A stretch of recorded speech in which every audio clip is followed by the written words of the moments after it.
Hi everyone, welcome back to Pine Hollow Auto Diagnostics.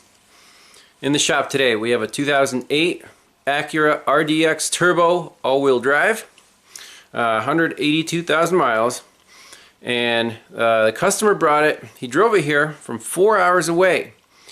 Now he was asking, can I wait there while you diagnose it? But then when I read the list of complaints, I'm like, dude, you got to drop it off for a week and then we'll go from there. So that's what he did. Let's see what the customer complaints are. Let's read his little description here. Electrical system doesn't shut off with key removed. Windows can be controlled after ignition off and doors open then closed. Battery drain if parked for a week. Starts up and runs regularly after jump, boost, and daily driving. ABS VSA light comes on multiple times per day. When the ABS light activates, the car goes to two-wheel drive. Restarting the car restores all-wheel drive until the ABS light reactivates. Okay.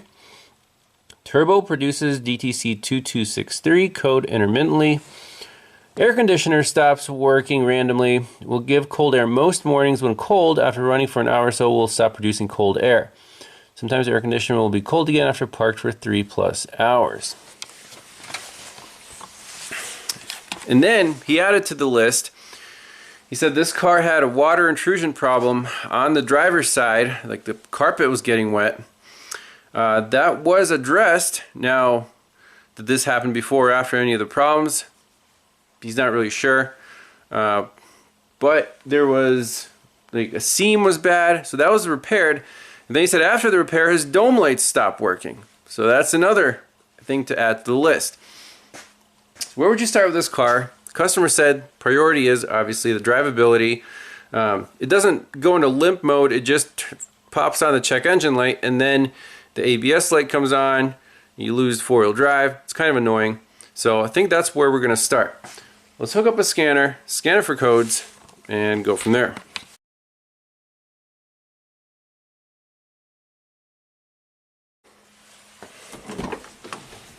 So by the way, this is what he means by you can always control the power windows. The car is not asleep. Keys out. Let's see here.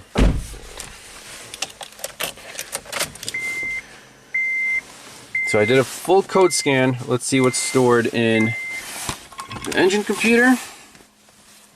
Yep, 2263 turbocharger boost system performance problem. We've seen this code before on another RDX. In the ABS we have CAN relation failure. That's kind of generic. In the all-wheel drive we have functional abnormalities of fuel emission, automatic transmission, loss common with steering angle sensor.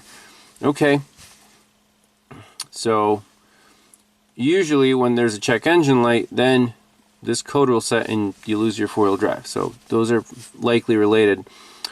So we'll start by going after this 2263 trouble code. So first thing I want to look at the freeze frame. Now the customer said that this problem is fairly easy to reproduce. You just drive it on the highway and the check engine light will come on. If we look at the freeze frame, so we're in fuel control. I'm not sure what 631% on the APP sensor is. I mean, it does look like he was at close throttle. There's the baro. So the baro sensor is at 14 psi. That's normal. It's 1 atmosphere.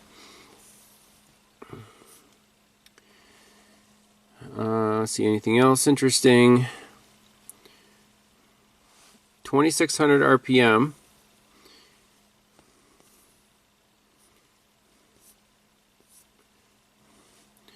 MAF sensor is 45 grams per second. MAP sensor is at 13 psi. Now, perfect vacuum is 0, so this is almost at atmosphere.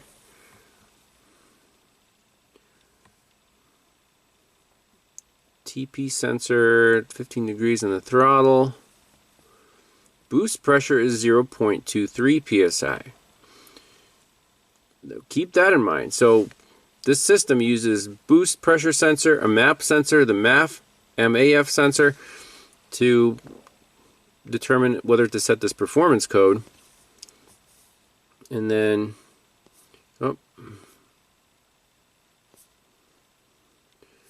throttle position sensor says 24%, going 75 miles per hour. Okay, so it looks like it was cruising.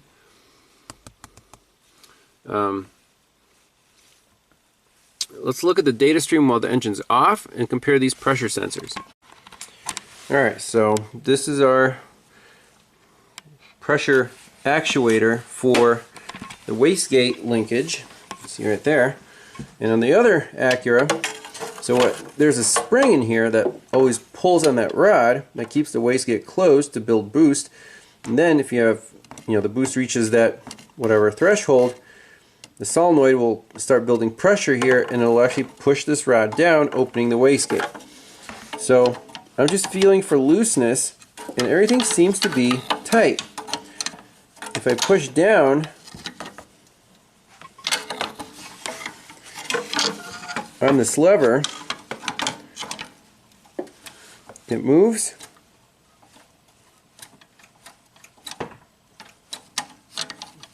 I don't feel any looseness, unlike the other Acura. The linkage seems to be okay. So we might be dealing with a different issue. Now before going on a test drive, my habit nowadays is to just check the oil level, because these cars are oil burners. And we're on the low mark there. So let me add a quart of oil. We'll take this thing for a test drive. By the way, here's the description and operation of the turbo system. So for this trouble code, it's basically a rationality code that the computer wants to see this, the boost rise pretty rapidly, and if it's slow to build, you'll get this code. Equipped with a mass airflow sensor, measure the amount of intake air. Turbocharger boost sensor to measure boost pressure before the throttle, and a baro sensor to measure atmospheric pressure. I don't know why they don't talk about the MAP sensor. It's also pretty important. Solenoids operate turbocharger boost control valves, turbocharger wastegate control valve, and a turbocharger bypass control valve used to control boost pressure. Characteristics compared to intake air volume before boost pressure control, and is beyond the set values, diagnose the turbocharger boost system performance problem. So for 4.2 seconds or more, the degree of boost pressure rise delay is 0.1 or less for at least 4.2 seconds. Okay.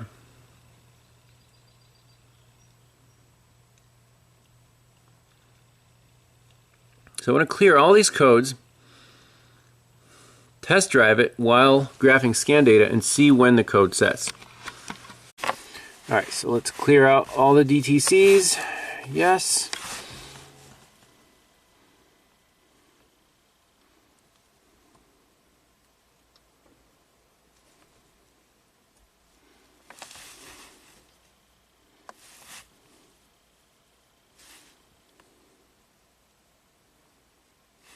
Okay, perfect.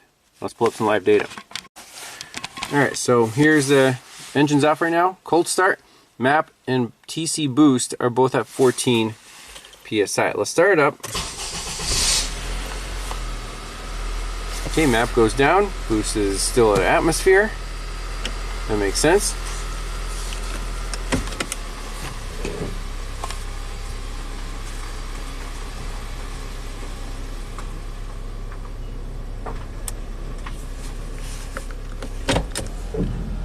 So 100% duty cycle on the boost control solenoid, and the wastegate solenoid's at 90% as well.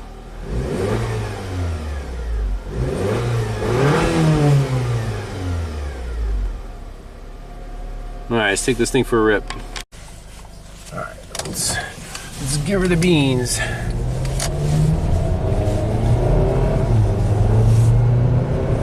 All the way to the plus it goes.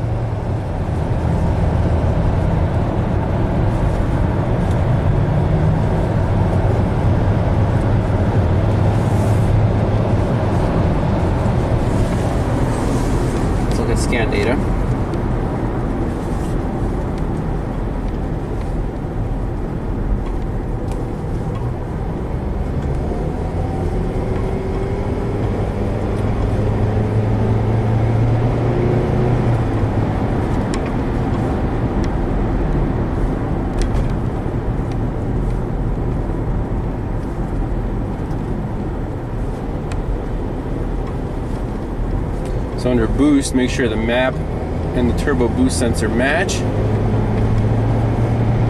They do. About 25 PSI max.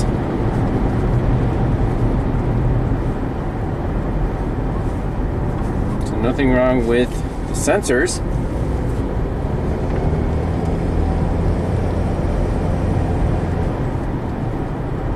There's kind of a weird sound.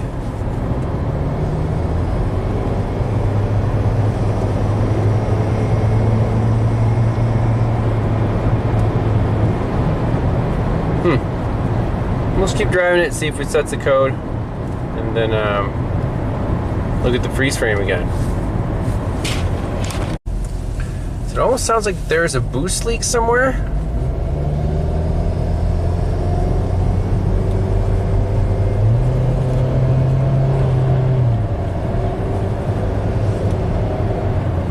We'll have to get the smoke machine out and just check this whole intake system for leaks. So if there's a leak between the turbo and the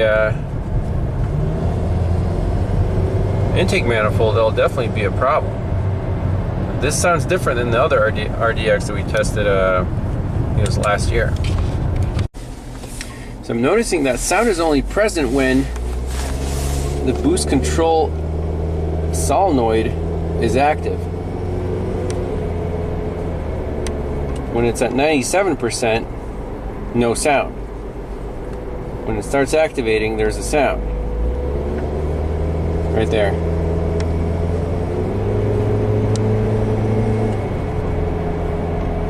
Huh.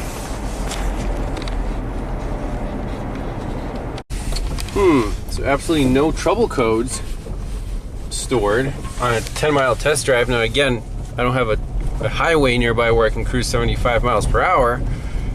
So yeah, we might have to, well, we'll do the leak check, visual inspection, but otherwise this will be hard to diagnose. I think we'll move on to the electrical issues and then talk to the customer and see what they want to do. So after the test drive, I'm noticing this strong kind of burning electrical smell under the hood. I don't know, kind of weird.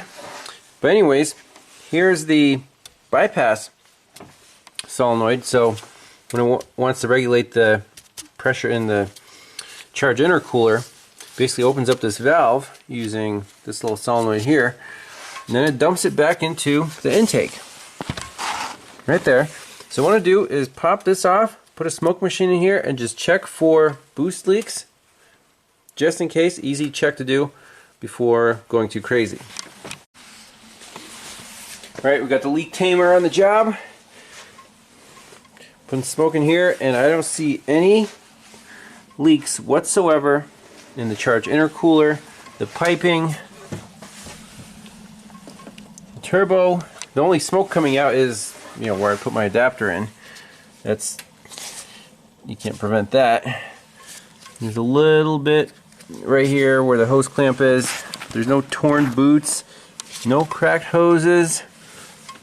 So this is not going to be an easy one to diagnose. That's my feeling right now.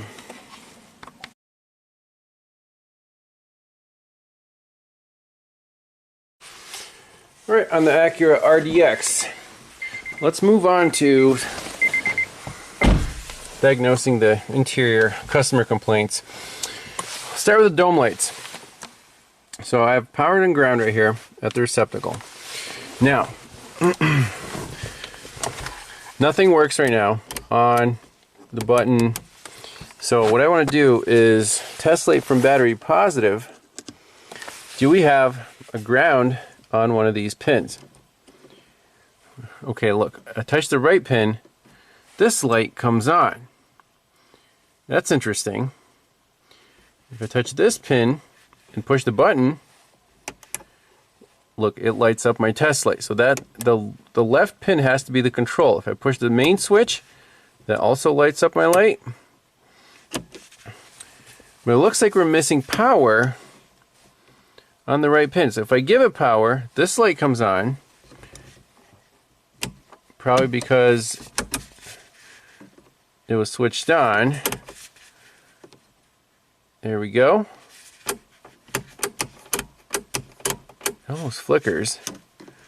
So we're missing a power at these lights. The control seems to be fine. However,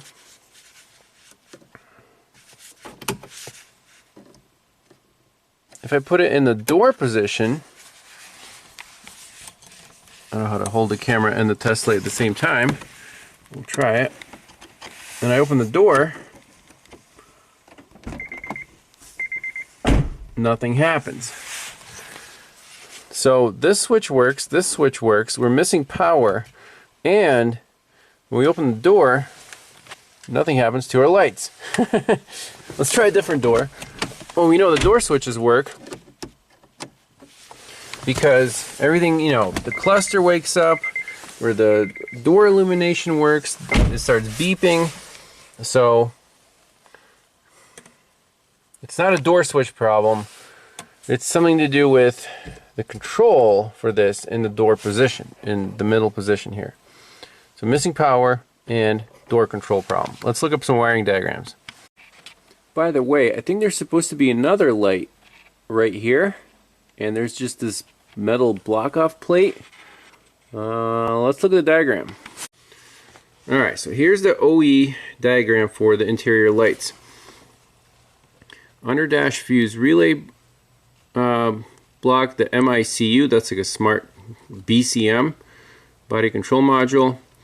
We have driver's door lock actuator, ignition switch, sense, door ajar switches right here. Finally, the ceiling lights. Okay, so we have a fuse 22 under hood that feeds this whole console. Okay, and there's front individual map lights. That's the ones we were messing with, and those are just on or off. They're not controlled by, well, actually, you know what? They are controlled by interior light switch on, off, or auto. And in auto, in 1, they're supposed to be, see, pin 15 goes to A, and A right here goes to the MICU, interior light. So if we're missing the auto control and missing power, I'm seeing connector C210 right here, and then C210 right here, pin 15. Could that have been unplugged when the repair was done for the water leak? Perhaps. Obviously, let's check this fuse first,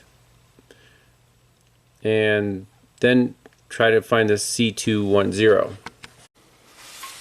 Alright, test light connected to battery ground. Let's check this fuse number 22. And 22 would be our interior light right here, second one down.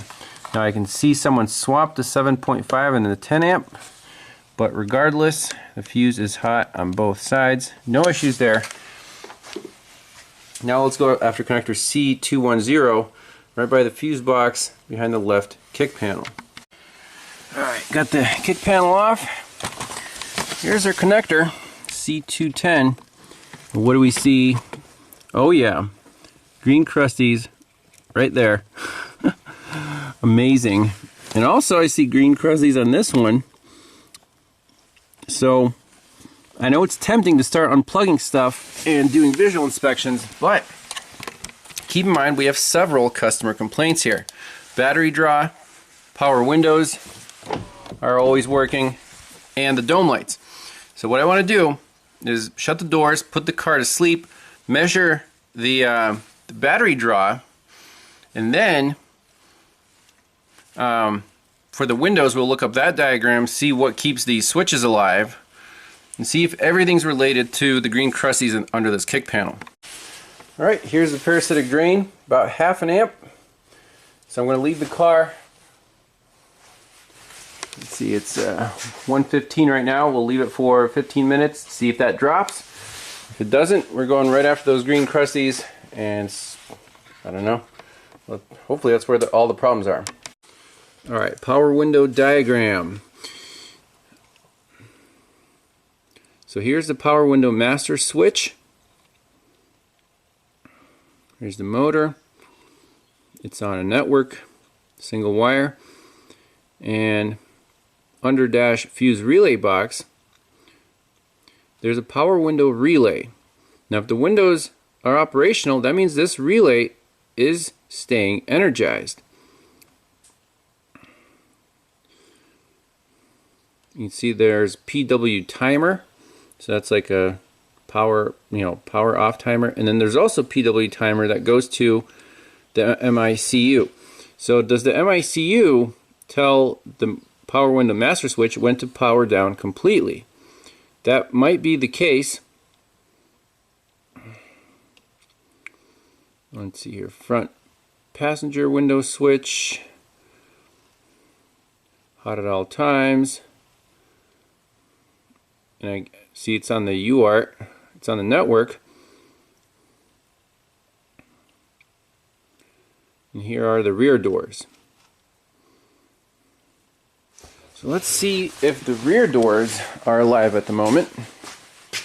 Now if I open it, it's actually going to wake up the car, so I'm just going to push the switch from back here.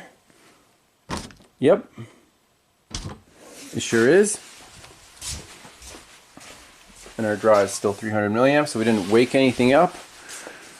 So all the windows are alive right now. So this water intrusion problem, is it possible that this line right here was affected in these intermediate connectors, 501 and 503? If you look up 501, that's the door jamb main bulk connector, and then 503 is inside the driver's door. So not too worried about this one. But this one, if we had water coming down this door jamb, yes, it could have gotten affected. So I think we have to pull this out and inspect for green crusties there as well. The other connectors here that we saw the green crusties on, right there, that's C209 18-pin white.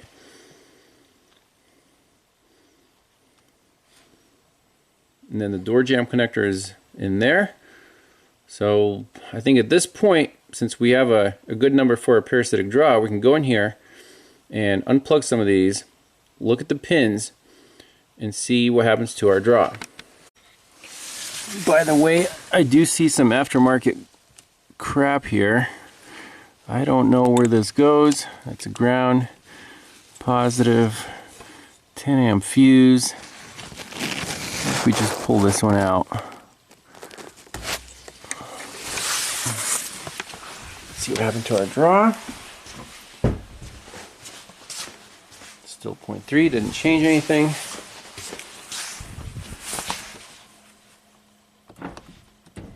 Yep, power windows still work. Alright, let's go after the first green crusty connector, this one right here. The 20 pin for the dome lights. So I'm going to unplug it, see what's inside. Oh yeah, it's a mess in here. That pin snapped off, and that would be our, let's see here, light blue and pink wires. I think those are for the dome lights. Yep, that pink wire snapped off. Oh well. That explains our dome light problem for sure. Let's see what happened to our parasitic draw.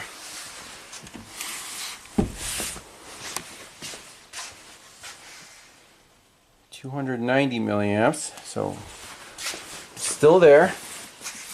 Does the window still work? Yep. Okay, next up is its neighbor,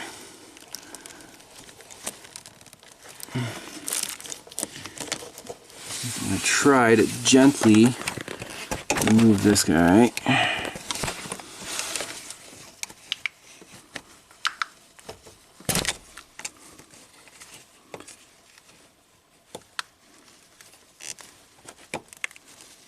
There we go.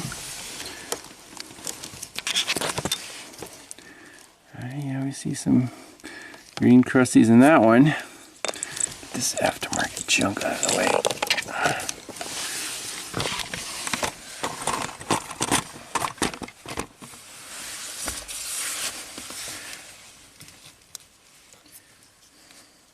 Okay, let's unplug this one.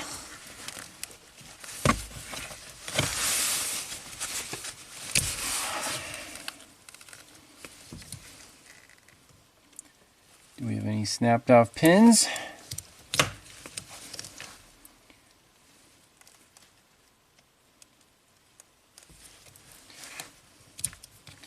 No, just the crusties.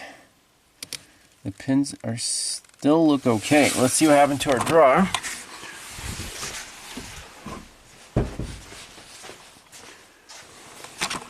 Now we're half an amp again, so we'll let that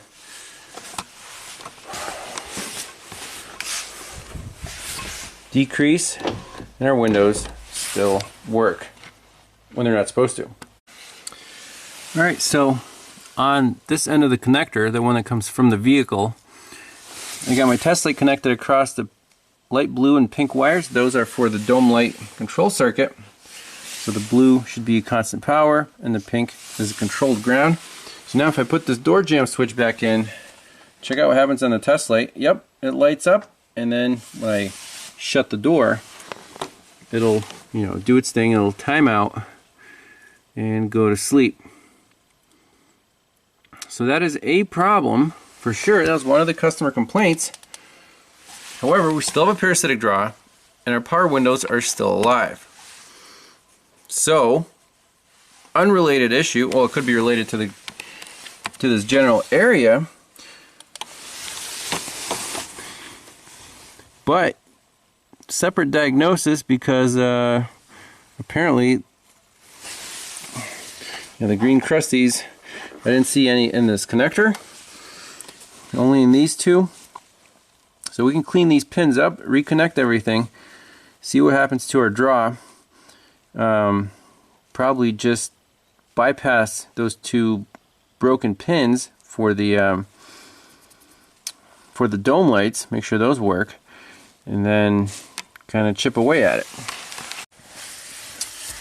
Alright, so we're going to do, I blew out the connectors with compressed air. We're just going to give them some treatment of the good stuff, the deoxit, and then plug them back in.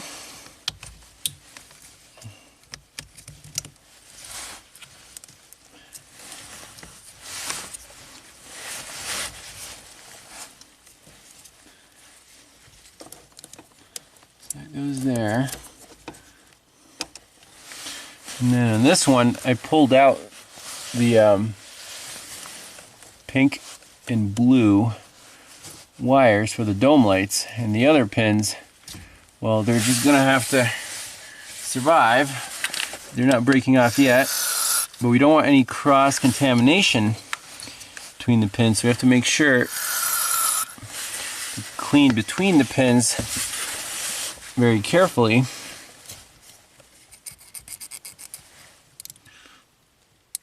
To avoid any signals that are crossing.